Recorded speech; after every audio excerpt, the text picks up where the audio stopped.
എൻ്റെ കാഴ്ചപ്പാടുകളും അഭിപ്രായങ്ങളും തുറന്നു കാണിക്കാനുള്ള ഒരു വേദിയായിട്ടാണ് ഞാൻ എൻ്റെ ഈ ചാനലിനെ കാണുന്നത്. എൻ്റെ ചാനൽ കാണുന്നത് ഒന്നോ രണ്ടോ പേരാവാം. അവർക്ക് ചെറുതായെങ്കിലും ഒരറിവെങ്കിലും നൽകണമെന്ന് എനിക്ക് നിർബന്ധമുണ്ട്. ഇന്നത്തെ വിഷയം ഇന്ന് സമൂഹത്തിൽ നടന്നുവരുന്ന രാഹുൽ മാങ്കൂട്ടത്തിനെതിരെയുള്ള കേസിനെ കുറിച്ചാണ്. അതിനു മുമ്പായി രാഹുലിനെ കുറിച്ച് 1989 നവംബർ 12 ആഡൂരിൽ രാഹുൽ ജനിച്ചു. ഹിസ്റ്ററിയിലും ഇംഗ്ലീഷിലും ബിരുദാനന്തര ബിരുദവും PhDയും നേടിയിട്ടുണ്ട്. വിദ്യാഭ്യാസ രാഷ്ട്രീയത്തിലൂടെ കടന്നുവന്ന രാഹുൽ 2023 യൂത്ത് കോൺഗ്രസ് പ്രസിഡന്റ് ആയി തിരഞ്ഞെടുക്കപ്പെട്ടിട്ടുണ്ട്. 2024 നവംബറിൽ പാലക്കാടിൽ നടന്ന തിരഞ്ഞെടുപ്പിൽ MLA സ്ഥാനത്തേക്ക് വന്നു.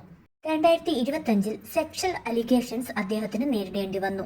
അദ്ദേഹം അത് നിരസിച്ചു എങ്കിലും യൂത്ത് കോൺഗ്രസ് പ്രസിഡന്റ് സ്ഥാനം രാജിവെച്ചു. പോലീസ് നവംബർ 2025 കംപ്ലൈന്റ് ലഭിച്ചതിനെ തുടർന്ന് FIR ഇടുകയും തുടർന്ന് KPCC പാർട്ടിയിൽ നിന്നും സസ്പെൻഡ് ചെയ്യുകയും ചെയ്തു.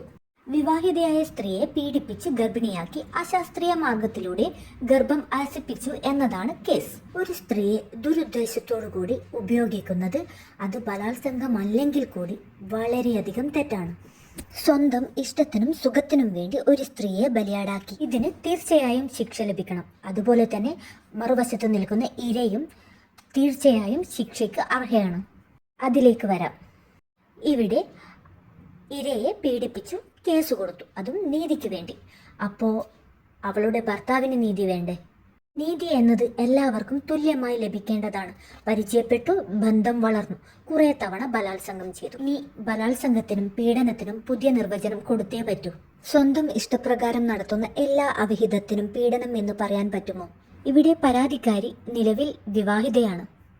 സ്വന്തം വീട്ടിൽ അല്ലെങ്കിൽ ഭർത്താവുമായി പ്രശ്നമുണ്ടെങ്കിൽ കണ്ടവന്റെ ഫോണിൽ വിളിച്ച് ആശ്വാസം കണ്ടെത്തുന്ന കുലസ്ത്രീകൾക്ക് പറ്റുന്ന അതേ പ്രശ്നങ്ങൾ അത് നേരിട്ടേ പറ്റൂ. കണ്ടിട്ടും കേട്ടിട്ടും പഠിക്കാത്ത ഇവൾമാരെയൊക്കെ എന്തോന്ന് പറയാനാണ്. ഒരിക്കലും രാഹുലിനെ ന്യായീകരിക്കുന്നതല്ല. അദ്ദേഹം തെറ്റുകാരനാണ്. എന്നിരുന്നാലും ദിനം പ്രതി പത്രങ്ങളിലൂടെയും TV-യിലൂടെയും മറ്റു മാധ്യമങ്ങളിലൂടെയും വരുന്ന സമാന വാർത്തകളിലെ അന്തസത്ത ഉൾക്കൊള്ളാതെ പ്രേമം മാങ്ങാത്തൊലി എന്നു പറഞ്ഞിറങ്ങുന്ന ഇവളുമാരെ കുറിച്ച് എന്തു പറയാനാണ്? ഒടുവിൽ മൂങ്ങുന്ന വോയിസ് ക്ലിപ്പ് കേട്ടപ്പോൾ കാലുവാരി നിലത്തടിക്കാൻ തോന്നി. അന്തസ്സുണ്ടായിരുന്നെങ്കിൽ മാന്യമായി വിവാഹമോചനം നേടണമായിരുന്നു. മാന്യമായി ജീവിക്കുന്ന സ്ത്രീകൾക്ക് അപമാനമായി മാറിയിരിക്കുകയാണ്. ഇനി വേട്ടക്കാരനെ കുറിച്ച്.